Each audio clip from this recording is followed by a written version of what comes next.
if you would just say how you actually feel or what you're really thinking, you would have no argument.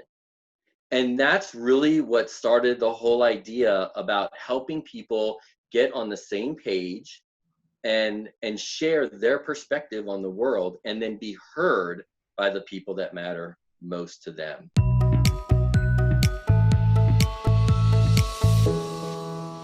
Welcome to yourbrilliance.com. I'm your host, Amy Waterman.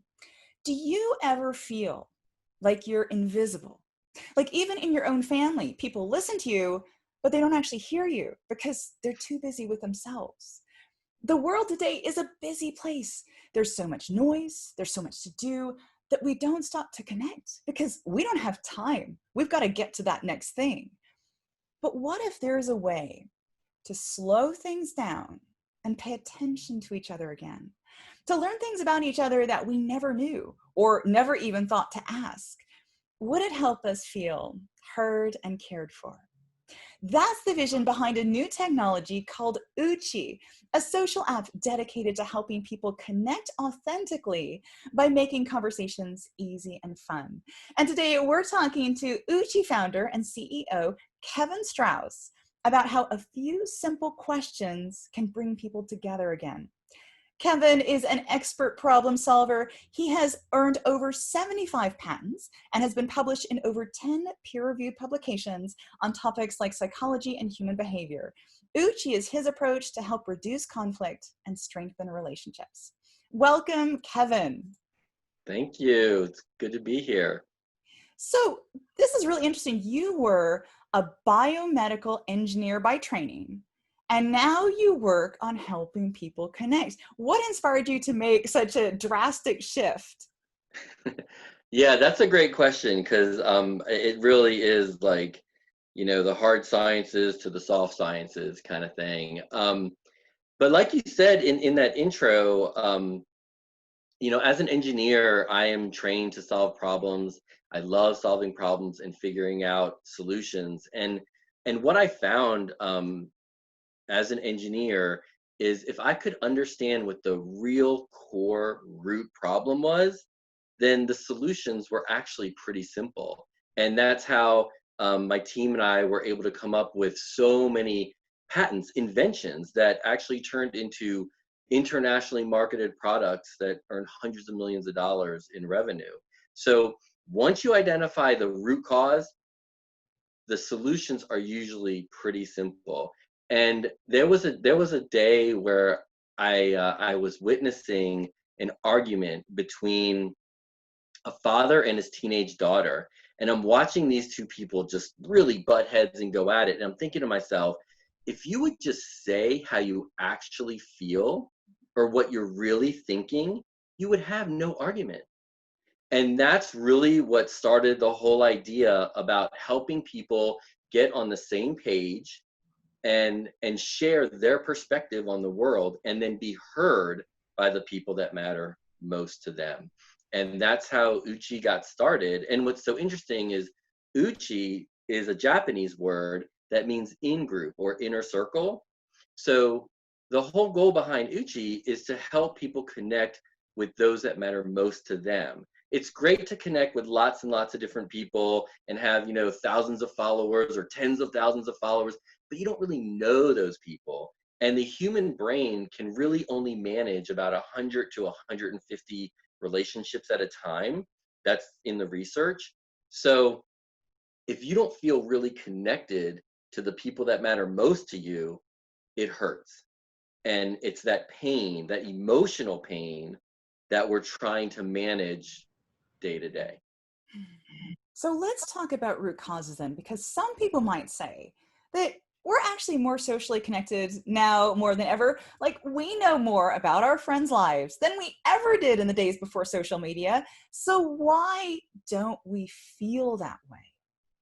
Yeah, that's a really great point. I mean, I don't know if I have the exact answer for that, but what I think is going on, well, we have enough research already showing that the social platforms actually make things worse in a lot of ways,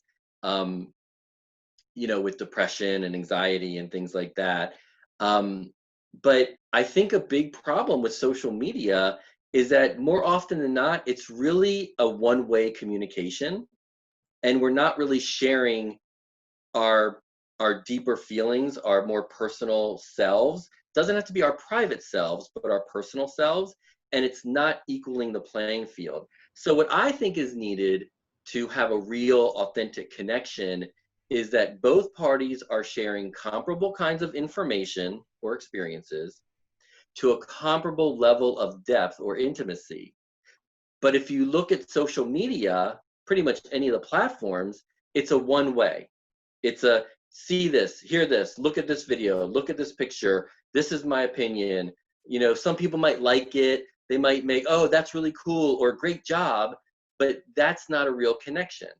Even if someone, you know, shares a whole big long, like, I'm so depressed and bummed out, most people just avoid that anyway. They might be like, oh, sorry, frown face or something. But to really engage with that person is rare because most of the time we don't even know what to do or what to say or how to be with someone like that. But I think it's just mostly that one-way communication. People are so desperate to be heard, um, that it's just going one way out and it's not really coming back. That's exactly it. We're talking, but no one's listening. Right. Yeah. Well, So thank you there for was summarizing it so well. That was a much more succinct way of saying it. That was awesome. there was a survey that came out recently that said 61% of Americans are lonely. And what surprised me is that actually the younger generations are lonelier than the older generations. As you said, we're anxious, we're depressed. I mean, we just have to look at the world around us. So what we're doing isn't working. What do we need? Like, what is going to help the situation? I mean, I think we really need to start sharing and having real relationships and and feeling like we can share. And that's one of the biggest problems is that we're not sharing our real selves. Just like that father and daughter, they're not sharing how they really feel. They're not sharing what's really on their mind. And I think one of the biggest reasons why that happens is because we're afraid. And we hear about fear all the time. Fear, fear, fear, fear, fear. I don't want to just talk about fear. What is the fear? I mean, honestly, I think Roosevelt was incorrect about the only thing we have to fear is fear itself. I think that's an incorrect statement. I think there's something that we actually are fearing. And in this case, what we're fearing is shame, Yeah. judgment, neglect, or just rejection, like social rejection. And that happens even in our own family. When we shame and judge our children, and I'm not just trying to pick on parents, you know, I think parents just are doing the best that they can, and that's all we can do is the best that we can. But what we're doing is we're shaming and judging our kids or neglecting our kids right from the start. I mean, even when a baby is crying, you know, 1 week old baby is crying, you know, we what do? We say, shh, you're okay, you're okay. So right from day one, we are teaching that child to suppress their feelings. Don't emote, don't cry, you know, and then we add insult to injury by saying you're okay. So now we're telling another human being how to feel. And they're obviously not okay, they're crying. What I think we could be doing is saying something like, I hear you. I'm here for you. And just that little, you know, difference in words can have a completely, I mean, I don't have data to show this, but I believe this, that just by how we talk to our kids, even at that young age, that's what starts to help them and help nurture them emotionally. And that's really what it is our emotion, our emotional state, our emotional health is not getting nurtured the way it needs to be. So, what are some of the consequences then of not having that emotional foundation where we feel seen, heard, and acknowledged? Yeah, I mean that's a great question, and my answer could offend a lot of people.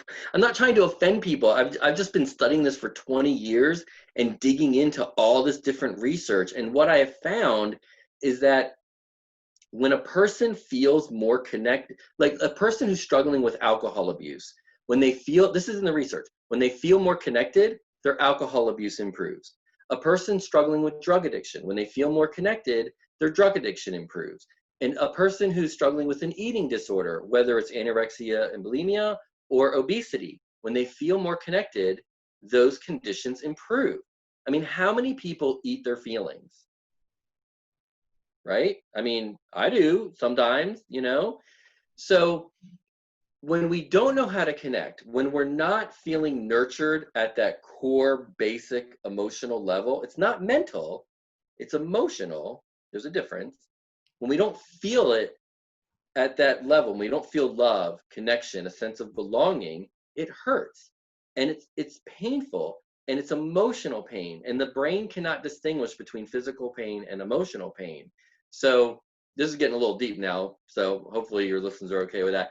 But we can't distinguish between physical and emotional pain. We just know we're in pain. I need to address it as soon as possible. And if we don't know how to connect, which is the best way to nurture emotional health, if we don't know how to connect, then we turn to behaviors to try and ease our pain. So depression, anxiety, suicide, self-harm, gun violence, racism, narcissism. This is how our behaviors present when we're struggling emotionally, when we don't feel loved and valued and heard and connected. So we have a problem here, which is that we can't order up love and connection on demand, right? Like online dating tries to do that. And I don't know, I don't think it really succeeds. So how can we get people to genuinely care about other people? Yeah, well, I think, one way is listening, right? Just listening to each other and having that safe space where we can share what's really on our mind and being heard. And it doesn't have to start with the really big conversations. In fact, I think that's the worst place to start, which is where most of us try to start. Like I haven't really had a conversation with my kid in 5 years, but now they're 14 years old and we need to talk about sex.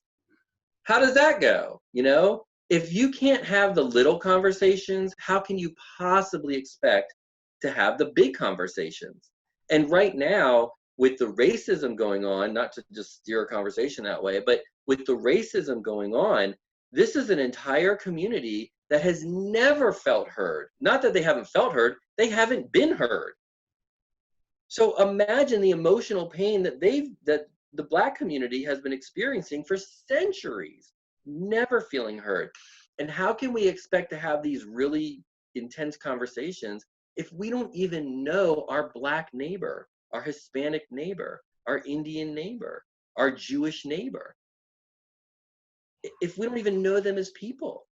So that's really the ultimate goal of Uchi, is let's just have some simple, fun, easy conversations. If you wanted to get into stuff that's deeper, great. If not, fine. But let's just start having the conversations. Okay, so talk to us about Uchi. Like it's a free app. You can download it on your phone. How does it work? So it's really simple. Uchi has a whole database of questions, and you just get online, you answer whatever questions you want to answer. They come in topics of 10, but you don't have to answer all 10 questions. You can go in any order, and then your Uchi friends can read your answers, but only your Uchi friends can read your answer, and only if they've already answered that question. So there's a true reciprocity on the Uchi app, which is unlike any of the other social media apps out there, because you could just scroll and scroll and scroll and consume content. But with Uchi, you have to contribute in order to consume. And it's really that easy. Just another little thing about Uchi is you can only have up to 50 people in your Uchi network. And that's on purpose, because you really can't maintain relationships with hundreds or thousands or tens of thousands of people.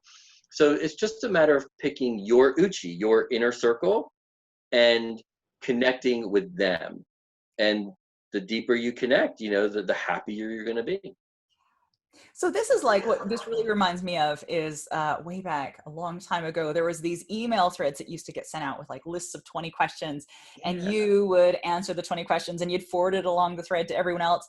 And fast forward to today, and there have been a lot of companies that have made card deck games, like questions for couples, where you can ask people questions at a dinner party or, you know, at a dinner date with your loved one. How is Uchi different from that? Yeah, so, and those are all great tools. So now we've taken that basic concept and brought it online.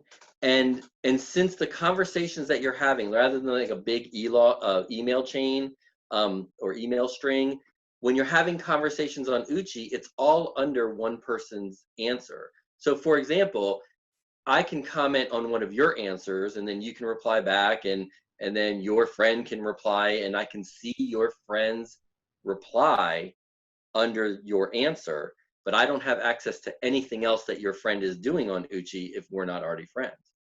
And we can have a whole conversation under your answer for a question, but we can have a completely different conversation under my answer for the same question.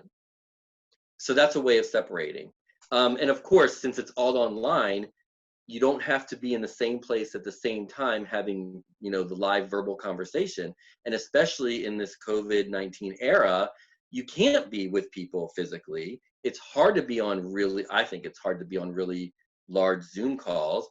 Um, so this is a way to just answer questions whenever you've got a couple minutes here and there and read your friends' answers. And I want to ask you about a story that you had told me before. You said you actually used this with your parents. I can easily have a phone conversation with my dad, and I could literally put the phone down and walk away for 20 minutes and come back, and he would have no idea that I ever left, because he would just talk and talk and talk and talk. And I can't get a word in edgewise, which is probably the real reason why I created this app in the first place, just so that I could feel heard. Because that's a real thing that I struggle with.